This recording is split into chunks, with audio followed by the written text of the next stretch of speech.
So the trailer is back. It's attached to the truck, and there's something on it. And there it is. A 1988 Nissan Be-1. One of only 10,000 ever made. Only sold, I believe, in Japan, and I have one now. So what we're going to do today is we're going to go over the auction sheet that was in the sales ad for it and see if what the sheet says is accurate, or if it missed anything, or if it exaggerated anything. So we're going to start at the top. So it's a B1, you can see that. It's got a 1000cc engine, so that's 1 liter. It's an auction grade RA, because apparently it was in an accident. It's a exterior grade E, which most people probably wouldn't even buy, but I did because it was really cheap. And it's interior grade C, which isn't too bad. It has 102,000 kilometers on the odometer, but as you can see, it may have been tampered with at some point. It's got automatic transmission, has AC. Let's see. There's your VIN, or at least what we use as the VIN. So these things here, I use Google Translate on. We're going through them one by one, see if we can figure them out. So the first one up here, from what I could get, it says left R floor distortion, thinking that would be left rear, which is over here. I forgot to look at this before, but I mean, well, this isn't the floor, this is the chassis, but everything under here looks okay. I didn't really see anything, but I'm guessing maybe that's where the accident was somewhere over here. Maybe floor doesn't literally mean floor, or maybe it means somewhere higher up, I don't know. Second one, or no, sorry, that was the second one. The first one was meter alteration or tampering, which is the odometer. That's possibly true, we don't know. Third one, dash panel corrosion. I'm not sure if the dash panel is like the firewall or something. I have to check that when I open the hood. Rear or R tire house corrosion, which would be probably right side, and that's, well, there's some on the left side here, but the right side is a little worse because it's kind of scraped up into that area, but it's really not that bad. The next one is for stain and burnt hole repair, and that's in here. You can see the driver's seat has that nice little stain right there, and then there's that little patch spot right there from a cigarette burn. So that's not too bad, not really. Let's see. Oh, then the next one, I don't know which one of these it is, I'm losing track. But the next one is dashboard cracked with glue. You can see there's a crack there, and then there's this kind of added on piece that they stuck over the rest of the dash cracks. And if you lift it up, you can see they just kind of like threw some 3M tape under there, and it's covering up some more cracks. That's not a big deal. I'll probably get whatever this material is, maybe find more of it, and then cover the whole part of the dash in it so it looks less dumb. Next one, door lining peel off or peeling in the door, depending on which of my wonderful translating apps you trust, and that's this right here. You can see on the other side there's kind of that trim piece which is kind of peeling off itself, but on this side it's missing, so this thing is just kind of flapped over. So all I gotta do is find something to kind of clip that down. Not a big deal. 10, outer lining is scratched. I'm assuming they just mean there's scratches maybe on the whole car. I don't know. There are definitely some scratches. You can see there's some stuff there, and up here there's a little bit of whatever. that might be it. There's probably some other stuff here and there. Number 9, handle. Put a question mark by it, but I figured it out when I got home and looked. This handle is just bare plastic, and the handle on the other side's painted. I think that's why it says handle. It's kind of weird they only painted one. I don't really know why. Maybe one was replaced after it was painted. I don't really know. 11. I really should have numbered these. I think it's the one with the P at the end of the line. That's color change. And it used to be red, and now it's black. So that obviously is real, and it happened.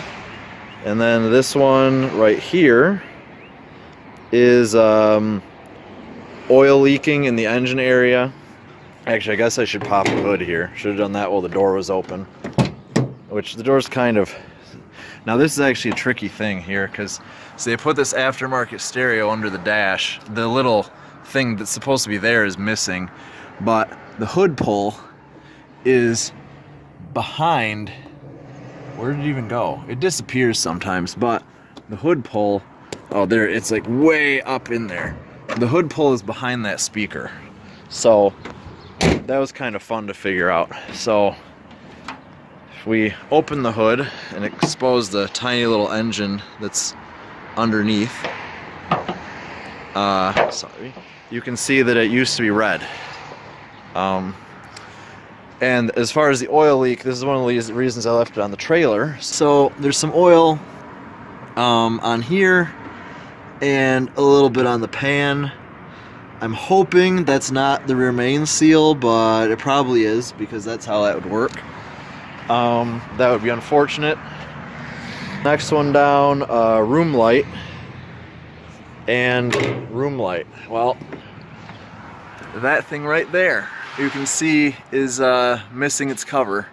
So I got a few different options. What I'll probably just do is unscrew it, find another dome light from another car that... And then the last one just said outer wheel, which we don't know what that means, because what does that mean? I don't know. I mean, the wheels all have like some scratches on them. Unfortunately, I thought I was going to be able to just use them because in the pictures they look decent, but the tread isn't that great on them, and then you can see a lot of them have these cracks in the sidewall. Even though they're from 2012, so they're only 7-year-old tires. Tires are supposed to be good for 10, but yeah, they're not. I'm not using them, and I'm probably have the little car picture section right here. Okay, so I'm not even gonna look for the A1 small scratch, because I looked for it earlier and I couldn't find it. We got 3 C2s, and I know where all those are. And actually, there's a couple that weren't called out on here, unless they're kind of grouping them together. Because you can see the rear has no C's on it. So you've got the first C2, it shows being on the door. And that one, I guess, is actually maybe supposed to be this, even though it's way farther up the door than this shows, because you can see that shows it being under the door handle. So then you got this other C2 at the bottom of the rocker, and that's all along here. It's worse than it looked in the pictures, but like, I live in Michigan, this is nothing. I'm not that worried about it. And then you got this C2 at the back, which would be that one there, but it also wraps around to here, and this I couldn't see very well in the pictures, and unfortunately there is actually a rust hole there. But it's a pretty small area, and it's flat. It's not in some kind of weird body line shape that's going to be hard to fix. So that really shouldn't be a problem, I don't think. Oh, there was an A on the wheel. I think that's just for the scratch. All the wheels have scratches all over them. So you got an S2 and an A2. S is just normal rust, which is probably maybe this stuff here. And then you got a A2. What? It says there's a scratch up here, but I don't. Well, I guess maybe they're counting this as scratch. It's a little more than a scratch, I'd say, but They have it as a medium, so maybe that's medium. I don't know. Then on this door, you got a C1, which would be that boy there, which is kind of funny because the other ones are C2s. They called this a C1. I'd say this is worse than some of the rust on the other side. But that's okay. There's actually a little bit of rust there as well, which is actually called out. There's a C1 right there, and then it says A3, which is kind of in an odd place. So I'm thinking maybe that, because there's no scratches on this door, and that's what A is for. There should be like a big scratch. So I don't know what they're talking about with that one. And then they got a C1 on the hood. That's kind of weird because the underside of the hood is good, and you probably, yeah, see that right there? Maybe it's that. I don't know. That's the only thing I can see. And usually corrosion means rusted through. So unless it's actually like something in here has a rust hole through it, but I haven't seen any, so I don't think so. Okay, so that's it as far as the sheet. So that was the video for the auction sheet. There will be more videos coming. I'll do a walk around the outside, video the interior and the engine bay, start it up, that kind of stuff. I'm going to make a video about the import process. I want to paint it, so if you have any suggestions of a color, comment. I'm leaning toward blue of some sort. I'm not going to say specifically, but go ahead and comment. Let me know what you think would be a good color. It just can't be red because the house is red, and I don't want a red car parked next to a red house, and then you try to take pictures of the red car and it's like the same color as the house. That's dumb. So that's not going to happen. I'd like it to be something kind of bright, because the original colors were red, yellow, and white, I believe. If you have questions about the car, if there's something specific you want a video about, something I can put in a video, let me know and I'll do it. Once it's registered and everything, I'm sure there'll be a driving video, something about, you know, how is it driving a car with the steering wheel on the wrong side, that kind of thing. So let me know what you want to see and I will make it.